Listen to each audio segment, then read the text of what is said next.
Hi guys, long time no see. Um, Hope this all finds you well. I haven't had much contact with any of you. Um, see, Rain texted me, and that's about all I've heard from. I took some purple books out to the Ghost Boys. I've left. Gotta remember to tell Abby and Abby and Amber, but I left Haley, Sophie, and Cam's purple books in their parents' post boxes at the church. I've got several others that are ready to be mailed out. We're going to add a little postcard to them just to let you know we're thinking about you. And then I've got some that I need to figure out how to get to the people. Right now, it looks like we won't be meeting again until possibly May, even later.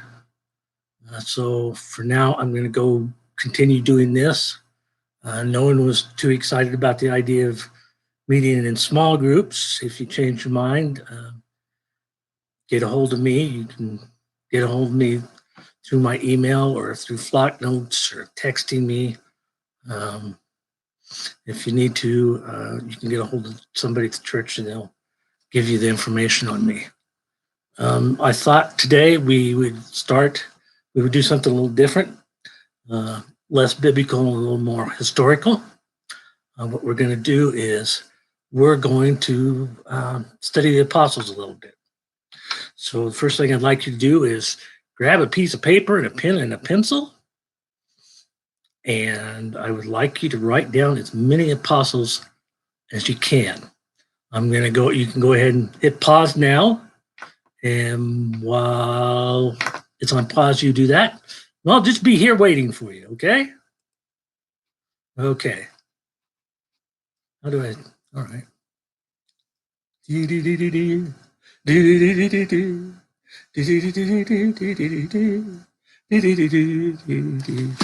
Well, I'm been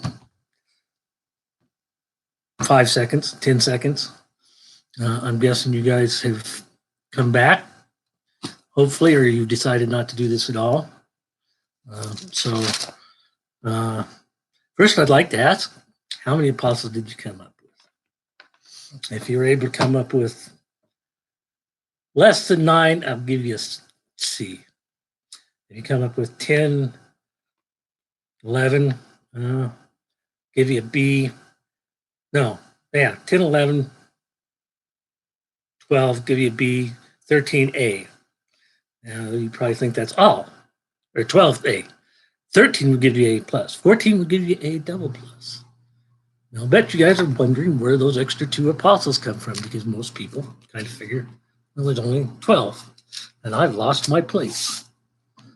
But there's actually 14. If you include Judas, who, of course, was the apostle who betrayed Christ, and then there are 2 others. The 2 others, of course, were Paul, who you remember saw Christ on the road to Damascus, and he is considered one of the apostles because of that and his leadership in the early church. And the other was a man named Matthias, who we'll talk about a little later. He was named to replace Judas.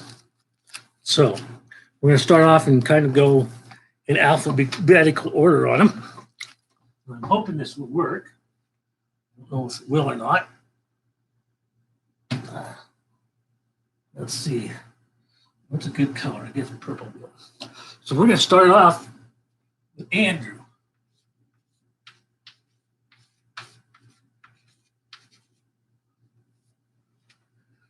Andrew was the brother of Peter. Can you read that? No, you can't. You can't even begin. Oh, yeah, you can, but it's backwards, isn't it? Well, hopefully it'll be all right when we get done. Anyway, Andrew was his brother Peter. He was originally like Peter. He was originally disciple of John the Baptist, and he brought his brother Peter to Jesus. He's claimed by claimed by three countries as a patron saint: Russia, Scotland, and Greece. According to tradition, it was in Achaia, Greece, in the town of Patra, that Andrew died. He converted the governor's wife and his brother to Christianity. The governor was upset, so he condemned him to to be crucified. Andrew, feeling unworthy to be crucified on the same cross as his master, begged that his be different. So he was crucified in the exposition. And this is called the cross of St. Andrews. Sometimes it is represented by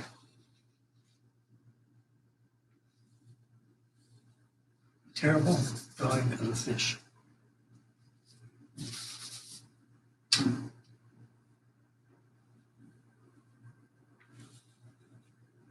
By crossed fish. And I'm sure you know the reason for that is because he was a fisherman. So what they call his apostolic symbol is crossed fish. Second, Bartholomew.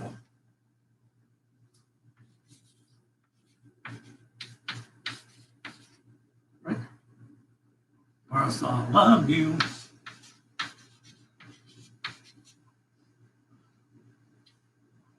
Also known as Nathaniel.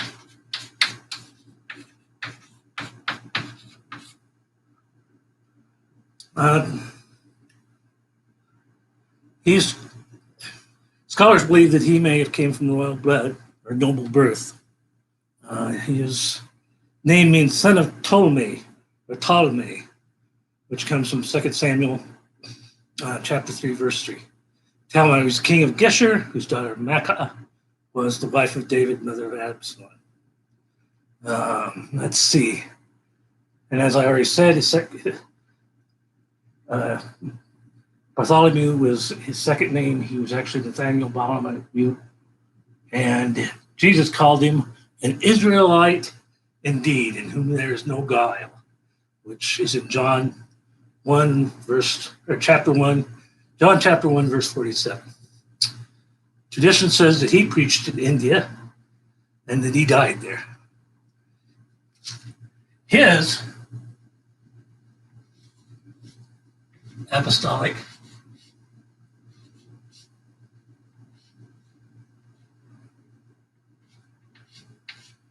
of three knives.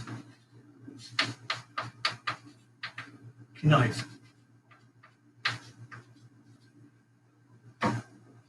He was filleted.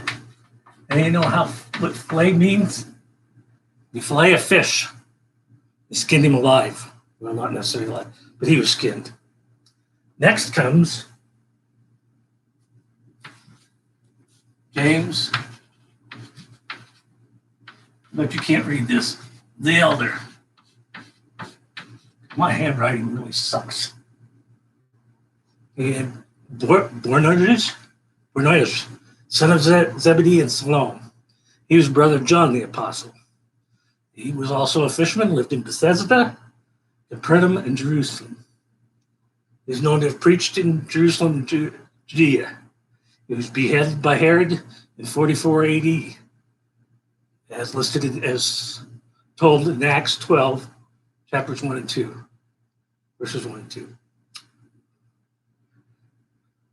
He was the first of the apostles to be martyred. His symbol is 3 poorly drawn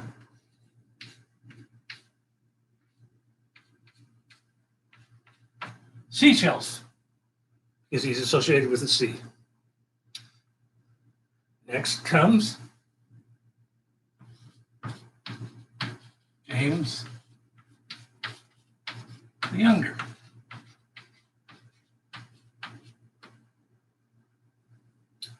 He was the son of Aphias, of Cleophas, and Mary, and he lived in Judea.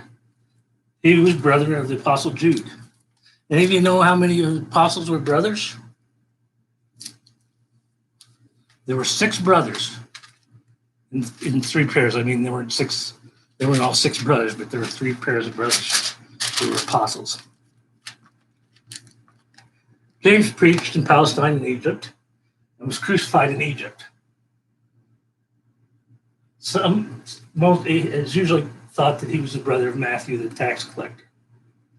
His body was sawed into pieces after he died. So his symbol is a saw. Next, we come to John, who was the brother of James the Elder. They were the sons of Zebedee. They were also known as the sons of thunder. He wrote the Gospel of John, 1 John, 2 John, 3 John, and Revelation. He is, as far as they know, the only apostle who died of old age. Chalice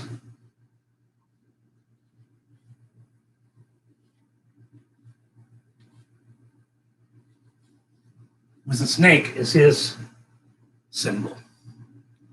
Then there's Judas Iscariot. Yes, he is considered an apostle, one of the originals, even though he betrayed Christ.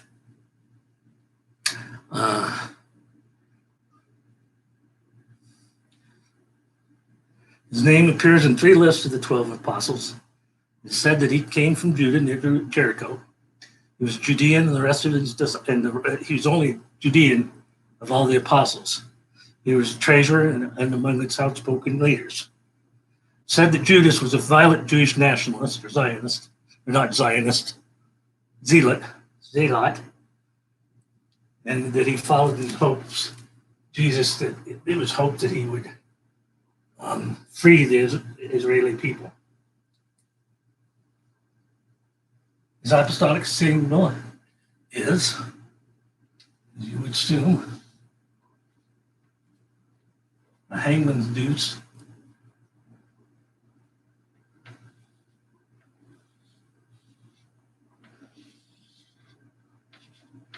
Or a bag of silver. Then we have Jude, who's also known as Thaddeus, or Labius.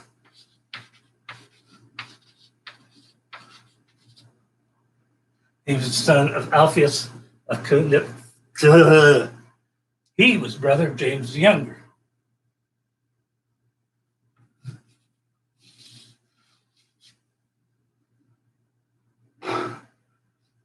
Very little known about him. I think he came from Galilee. Jerome called Jude Trinonius, which means a man with 3 names. In Mark, he is called Thaddeus. In Matthew, he is called Labius. His surname was Thaddeus. In Luke 6:16 and Acts 1:13, he's called Judas, the brother of James. Judas Thaddeus was also called Judas the Zealot. By character, he was an intense and violent nationalist with a dream of world power and domination by the chosen people. In the New Testament records, he asked Jesus at the supper, "How long, Lord, how is it that thou wilt manifest thyself unto us and not unto the world?" Judas Thaddeus was interested in making Christ known to the world, not as a suffering savior, but as a ruling king. We can see plainly from the answer Jesus gave him that the way of power can never be substituted for the way of love. It is said that Jude went to preach the gospel in Edessa near the Euphrates River. There he healed many, and many believed in the name of the Master. Jude went from there to preach the gospel in other places. He was killed with arrows at Ararat.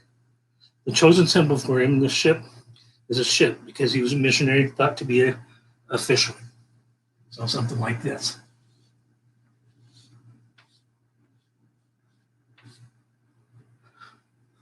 My drawing leaves something to be desired. Matthew, or Levi.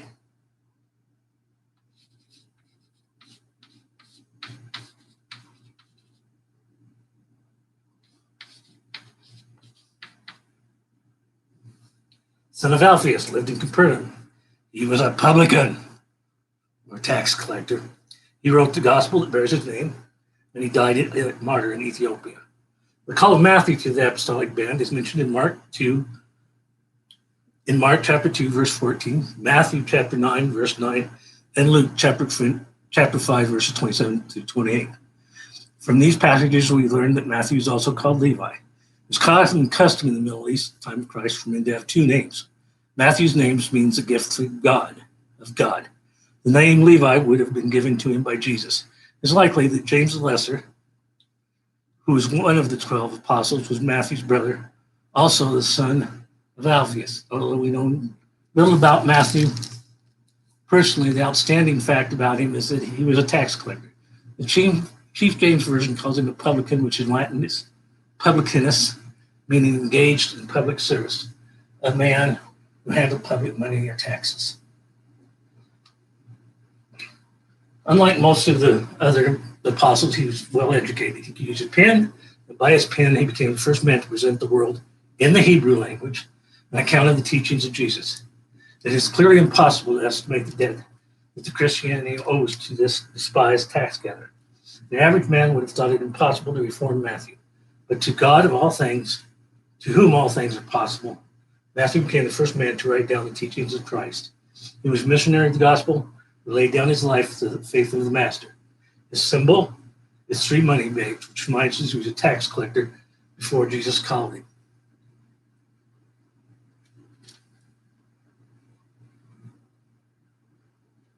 So, something like this.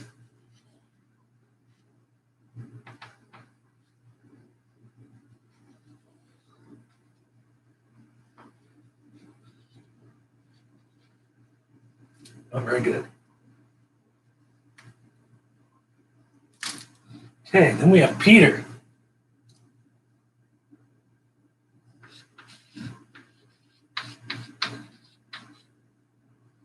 Simon Peter. Sorry, I forgot Simon.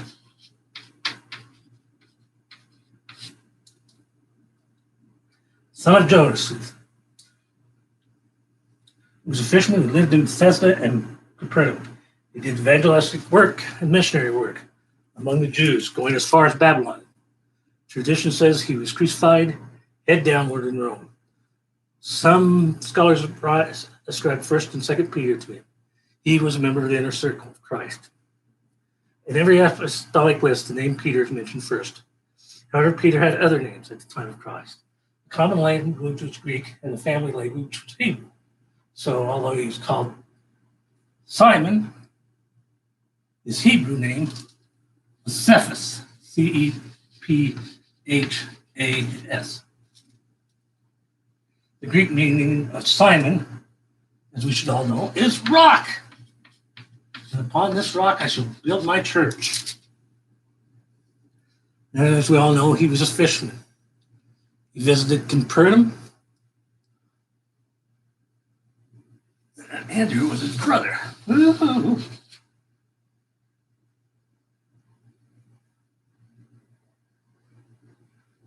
Okay. Josephus described the Galileans that they were ever fond of innovation and by nature disposed to change and delighted in sedition. They were ever ready to follow the leader and to begin an insurrection. They were quick in temper and given to quarreling, and they were very chivalrous men. The Talmud says this of the Galileans.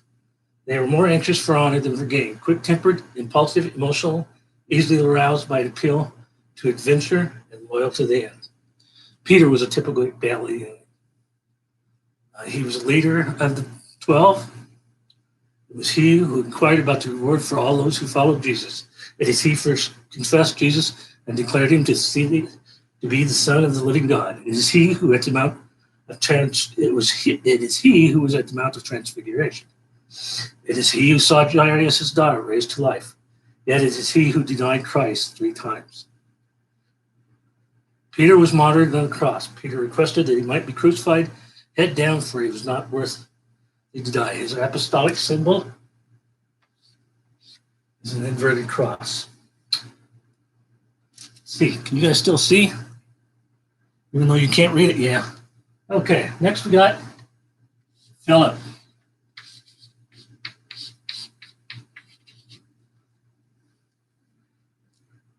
Now, Philip, strangely enough, unlike most of the others, doesn't have a second name, at least none that we know of. In Acts 6:5, we have Philip as one of the 7 ordained deacons, but some say this is a different Philip, which is entirely possible. He was with Paul in Caesarea and was major figure as a missionary and prize of the early church.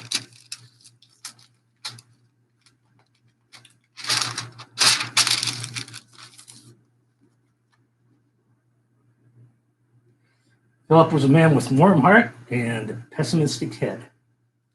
He was one who would very much like to do something for others, but who did not see how it could be done. That sounds like me. Yet this simple Galilean gave all he had. In return, God used him. It is said that he died by hanging.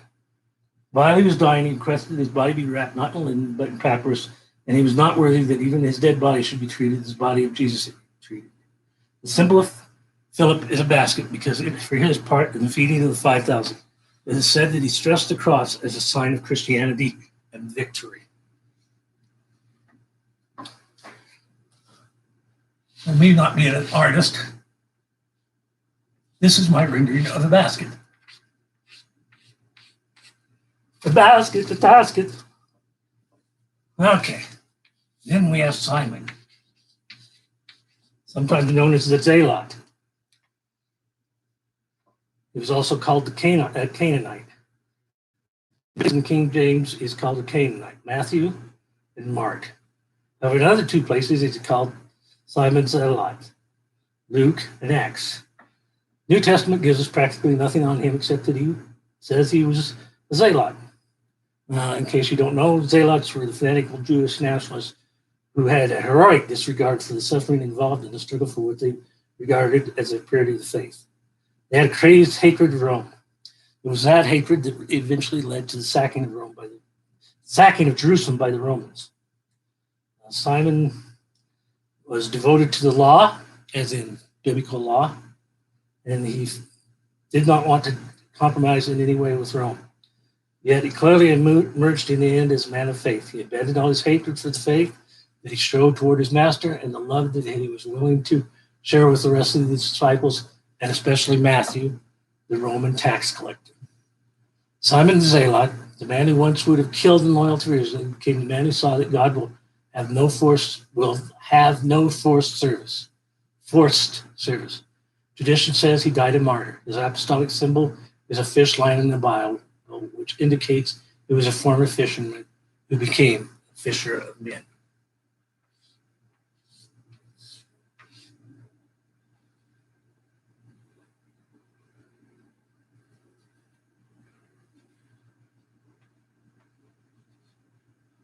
Well, that's the symbol. 1, 2, 3, 5, 6, 7, 8, 9, 10, 11. Oh, Thomas, the doubter, doubting Thomas. We all know him, don't we? Most of us are a little like him. Actually, he was Thomas Didymus.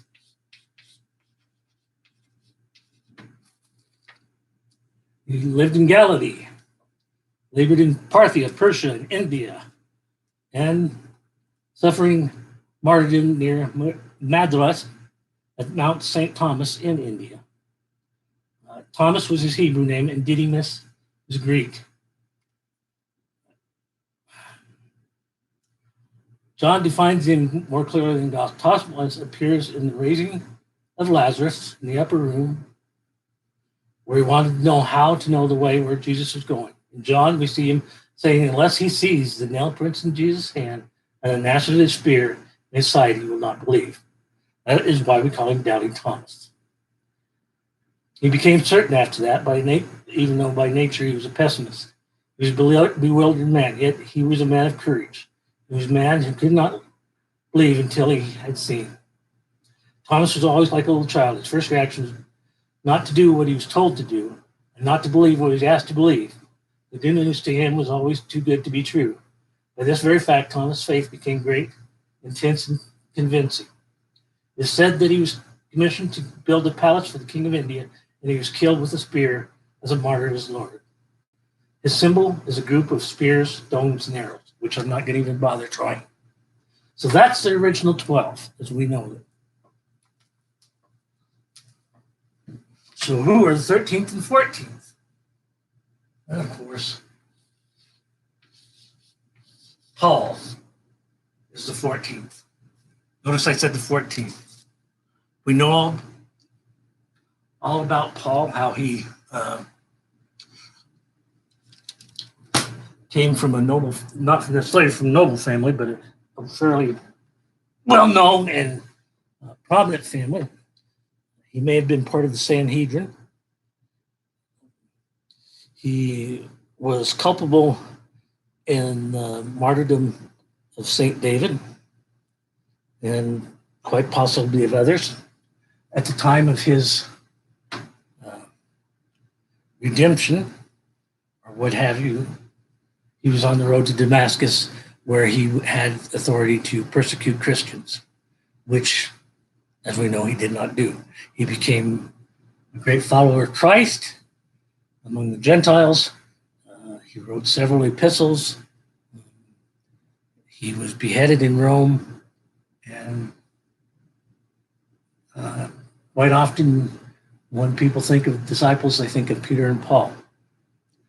Now, the last disciple, actually it's the 13th, a man named Matthias. Matthias replaced Judas. After Judas hung himself, where's Judas? He's up here. Matthias took his place. He was chosen by Lot. We don't know whether that was, they threw a couple of names in, or whether he was elected, but he was chosen to replace Judas. And so he did. Very little is known or said about him. That's the only time he's actually mentioned in the Bible is when he's elected, chosen by Lot. They believe he went to Ethiopia. There's several different. He may have been stoned to death. He may have been killed outright in Ethiopia or stoned to death in Jerusalem. Or there are some who say he lived to a ripe old age and died of natural causes, much like John did. John, we know, died in exile on the Isle of Patmos. That's basically all I've got for you today. I'm really hoping that this was interesting to you. I've been keeping track of my views and stuff, and I'm not getting much of it. I'm hoping I will get more. I would like you guys to call us, as I said, call us, text us. We really want to hear from you. We really want to keep in communication with you. But it's kind of hard when it's all one-sided. So I'm going to say a short little prayer, and then I'll let you all go if you're all still there to see this. Lord, I ask you to rain your blessings down on these youth.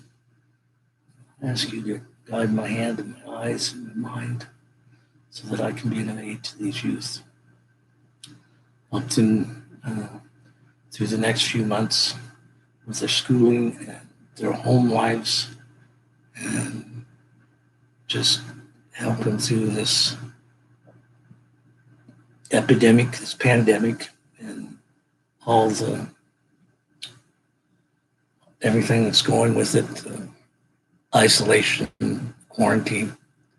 And hopefully they all come through it in good health. In your name. Amen. God bless, guys.